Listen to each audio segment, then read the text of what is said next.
We're doing another round of UL gear that I would not be caught dead using, and we're just going to dive right into this one. And the first piece of gear we're going to talk about today is an ultralight pot system by a company called Vargo. It's the Vargo Bot. Now, if you've never heard of the Vargo Bot, it is essentially a 700 mil or a 1 liter pot. You can get two different ones. There might even be more, but I just know of the 700 mil and the 1 liter one. So if you put two and two together, you know, you've got a pot with a bottle lid, the bottle pot or the bot. I'm pretty sure that's how they came up with it. The reason that I am never going to use the Vargo Bot is number one, I have no desire to do cold soaking.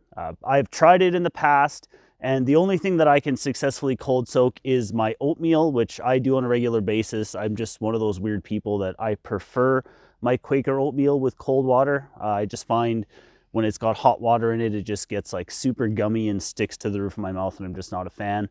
But in general, cold soaking for me is just not gonna fly. I need a hot meal at the end of the day. You know, after hiking 25 or 30 kilometers, I want a hot meal, and that's just one of those luxuries that I'm not willing to give up. And the second reason why I'm 0% interested in getting a Vargo Bot is the astronomical price on them. The 700 mil bot comes in at $100 US, which when essentially it's just a pot with a lid that connects onto it. I have no interest in buying one. It's not something you guys are gonna see me using, and that's why. Second up on our list, we're gonna stick with cook systems, and this is a piece of gear that gets suggested to me all the time by a lot of UL backpackers, especially people into using alcohol stoves, and that is the Caldera cone. Now, if you have never heard of the Caldera cone, it is essentially a windscreen / pot holder combined into one. As you can see from the picture, the lid of your pot rests at the top of the upside down cone, and that's what holds your pot in place. And then you put your alcohol burner or SBIT cubes underneath. They really don't weigh a whole lot. They come in at like an ounce, but what kind of kills it for me with the Caldera cone is the size of it. Like, there's no way to pack this down so you can, you know, put it into a nesting pot system. They're bulky. You know, when it's rolled away, they store into a tube that's like, you know, this long and like that fat around. My buddy Devin has one. I've had a chance to check it out, and it's just the storage system for the Caldera cone is just kind of what killed it for me. I like my pots to be in an all-encompassing nesting system. You know, this is my entire cook system right here. So picture this with an extra tube that's, you know, that much taller. Just not interested. And while I have my entire cook system out here in front of you guys, that's gonna bring us into piece of gear number 3. And this is one that I've actually talked about a few times previously on the channel, but it just keeps getting suggested to me, so I thought I would mention it again and talk about my reasons for having zero interest in ever getting or using, trying the Jetboil Stash. Now, that doesn't just go for the Jetboil Stash system, that goes for any Jetboil system whatsoever. They're big, they're bulky, they're heavy. Even the Stash, which is their newest, more ultralight system, comes in at 7 ounces, which is pretty lightweight. But when I look at, you know, my entire cook system right here, this is my pot, my stove, my windscreen, my lighter, my knife is in here, my spork is here. It's got a piece of a handkerchief that uses a pot grabber. This whole system here comes in at like 5.1 ounces. Now, the Jetboil Stash comes in at 7 ounces, and that's just for the pot and the stove itself. Another big reason why you won't catch me using the Jetboil Stash or any Jetboil system is you need the ISOPRO fuel to use those systems. You're not gonna wanna go and put the fancy Jetboil pots on an open flame. You know, like, you're not gonna wanna put those over a fire to boil water, especially the regular Jetboils that have that neoprene sleeve on them. The Stash is just a titanium pot, so it might work a little bit better. But if you can look past all of that and you're still considering getting yourself a Jetboil, look at the astronomical price of those things. $150 US. That comes to over $200 Canadian after taxes. $200 for a pot and stove setup, to me, is just ridiculous.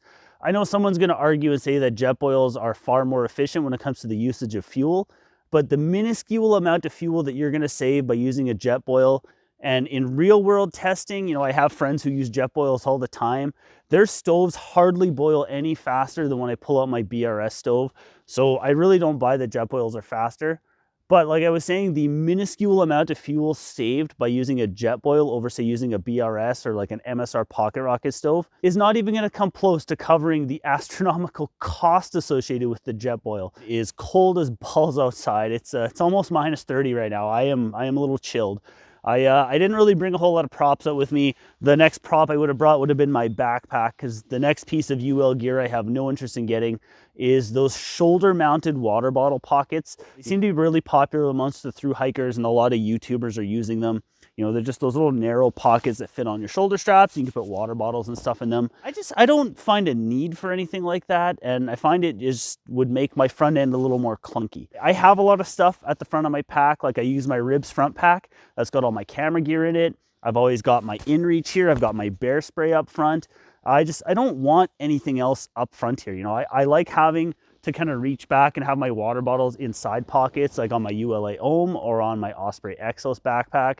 Yeah, the shoulder mounts or water bottle pockets are just not something I have any interest in. And speaking of backpacks, that brings us to piece of gear number 5 that I have no interest in getting, and that is a frameless backpack. I think I'm at like 10.6 or 10.7 pounds now for my base weight.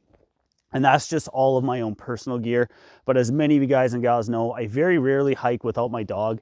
And I include a lot of gear for Wanda in my backpacking gear loadout. And for the extra gear that I carry for her, I always go with a framed pack, either my Osprey Exos or my ULA Ohm. I'm at a point where I can't see myself hiking very often without my dog. It's very, very rare that I even consider planning trips where I couldn't take her with me. So I just don't have the need for a frameless backpack. I could totally do it. I could totally, you know, get away with it. It would be comfortable and it would be fine. But for just the extra little bit of weight and bulk that I take when I take my dog with me, I love the extra comfort of having a frame in the backpack and transferring the weight down to the hip belts. It's just something that makes me a little bit more comfortable.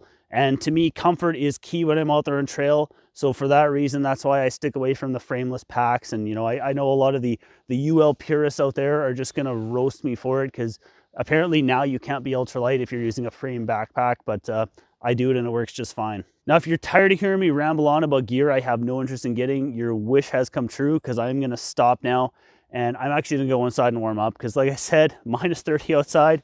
My hands are cold. I'm freaking frozen.